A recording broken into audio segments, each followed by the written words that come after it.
Protestantismo no Novo Mundo. Vamos tentar acelerar um pouquinho. Os católicos, nós vimos, mandaram missionários para o mundo inteiro. Antes. Antes. Certo? Os protestantes ainda não estavam envolvidos. Onde foi o primeiro lugar no Novo Mundo, entenda-se, América, em que houve igreja protestante? Por incrível que pareça, foi no Brasil. Certo? Não foi nos Estados Unidos, não foi no Brasil. Na Baía da Guanabara, na chamada França Antártica. Certo? Os meus ajudantes, os meus universitários, entregaram para vocês aí um texto do Alderi, em que vocês podem ler um pouquinho mais sobre esse episódio. Nós não temos tempo de falar. Mas o Villegagnon, que alguns dizem que foi colega do Calvino na Universidade de Paris, esse Villegagnon, ele veio com uma expedição com 2 navios, 600 homens, e junto com esses 600 homens, 14, vejam que não dá para imaginar, não, foi um monte de crentes que vieram, não, 600 homens, 14 crentes, certo? Um monte de marinheiro e aproveitador e gente querendo ganhar dinheiro no Novo Mundo, e ali no meio, 14 huguenotes franceses e calvinistas suíços. Vieram para a Baía da Guanabara, ali só tinha índios, certo? Eles se estabeleceram numa ilha, fizeram um forte numa ilha ali, e ali até hoje é chamado de Ilha de Villegagnon, né? Ou talvez o Francisco conheça lá, né? E ali tem um forte, né? Hoje é da Marinha aquilo ali, né? Isso. Ali então foi a chamada França Antártica. O Coligny, Gaspar de Coligny, líder dos huguenotes franceses, queria que o Villegagnon, que era o vice-almirante, fizesse uma investigação para ver se ali dava para colocar uma base para levar os huguenotes, já que a coisa estava ficando preta para o lado deles. E aí depois vocês podem ler ali com calma. Muito legal esse texto aí. Cantou-se o Salmo 5 no Brasil em 1555. Foi feito o primeiro culto protestante no Brasil. A pregação foi no Salmo 27. Depois vocês leem aí. Muito interessante. Muito interessante. Certo? E tem depois a história também dos mártires da Guanabara, com coisas fantásticas. O Villegagnon acabou sendo um vira-casaca, virou para o lado católico e aí perseguiu os protestantes. E foi um grande traidor. E ele acabou matando 3, são os mártires da Guanabara, 3 desses huguenotes franceses que saíram, porque eles fugiram. Eles viram que ali eles iam ser perseguidos, fugiram, mas houve problema no barco e 5 disseram, não, então nós vamos ficar. Então já eram homens valorosos só por isso. Voltaram esses 5 e 3 foram mortos. Um fugiu e o outro traiu. Deu para trás. Né? A hora que foi apertado. 3 foram mortos. Vale a pena conhecer essa história. O Villegagnon disse para eles responderem uma série de perguntas teológicas em 12 horas. Pois os indivíduos escreveram, vocês não acreditam o que esses caras escreveram em 12 horas. Uma declaração de fé. Fantástico. Na verdade foi principalmente o mais velho deles, como é que era o nome dele? Até tem um nome meio esquisito, do Bordel, né? Fica uma coisa esquisita. Mas era o nome dele assim, Jean, né? Jean do Bordel. Era o mais velho deles, foi ele que principalmente que escreveu. O Villegagnon sacaneou eles lá de mandar eles escreverem aquilo e depois disse, não, isso aqui está tudo errado. Ele foi instigado por um ex-dominicano, certo? Um ex-dominicano fez ele ir para esse caminho, certo? O que acabou acontecendo é que não deu certo porque o Manuel da Nóbrega e o José de Anchieta foram lá no ouvidinho do Mendes Sá, e o Mendes Sá mandou o seu sobrinho Estácio de Sá para lá para acabar com os franceses. Na verdade, aí havia uma violação de uma bula papal que dividia o mundo entre Portugal e Espanha, que mais tarde se tornou o Tratado de Tordesilhas, certo? Então, os franceses estavam violando o que o Papa tinha dito, que o mundo é da Espanha e de Portugal. O que for descoberto de novo é dos dois. Os franceses não estavam nem aí, eles eram protestantes. O que o Papa diz, eu não estou nem aí, certo? Só que o Estácio de Sá foi lá com uma tropa maior, usou índios também junto na guerra, e acabou destruindo aquela colônia.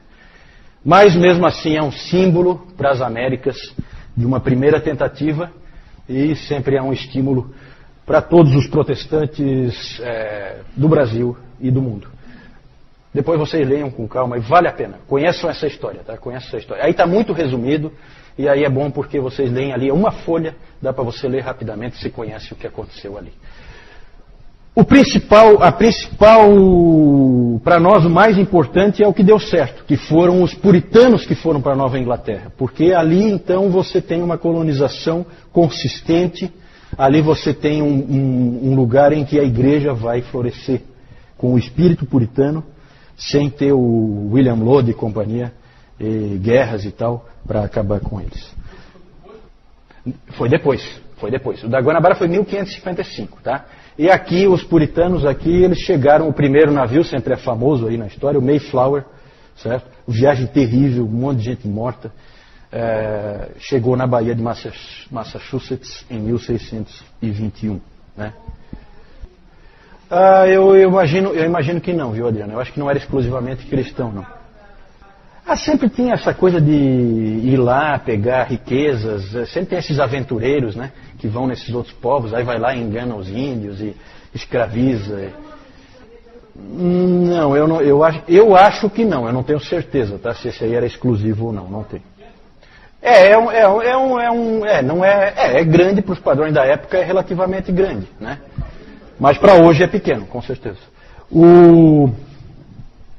E aí várias levas de puritanos foram para lá durante as perseguições do William Laud e do Carlos I. Certo? Essa migração, eu não tenho como entrar em detalhes aí, mas um dos primeiros governadores lá na Nova Inglaterra, John Winthrop, ele disse o seguinte: nós seremos como uma cidade edificada sobre um monte. Ele tirou a expressão lá do Sermão do Monte, né? Nós seremos como uma cidade edificada sobre um monte. Os olhos de todos os povos estão sobre nós. Então eles queriam, esses indivíduos são idealistas, eles chegaram ali, eles deram o nome de Nova Inglaterra, uma Inglaterra que fosse realmente subserviente ao Senhor Jesus. Então tudo girava em torno do cristianismo, os líderes eram todos cristãos, então é realmente um empreendimento diferente. Sempre pense nisso quando você vê assim, né? Tem muita gente que fala, poxa, mas o Colombo descobriu a América em 1492, o Pedro Álvares Cabral em 1500, e olha a diferença entre Estados Unidos e Brasil. Claro, meu amigo, veja a diferença de colonização. Aqui estão indo indivíduos da mais alta estirpe, estão indo para um mundo de nada. Vai ver se um nobre de Portugal queria vir para cá. Em 1638, gente, olha, primeiro navio em 1621. Em 1638 já estava Harvard construída para dar estudo, para preparar ministros, para preparar as pessoas que estavam ali, certo? A Universidade de Harvard. Exatamente, aqui era extrativista. Lá era povoamento, porque essas pessoas queriam formar um novo mundo, um novo país. Exatamente, bem lembrado aí, Francisco. Não é extrativismo como era no Brasil.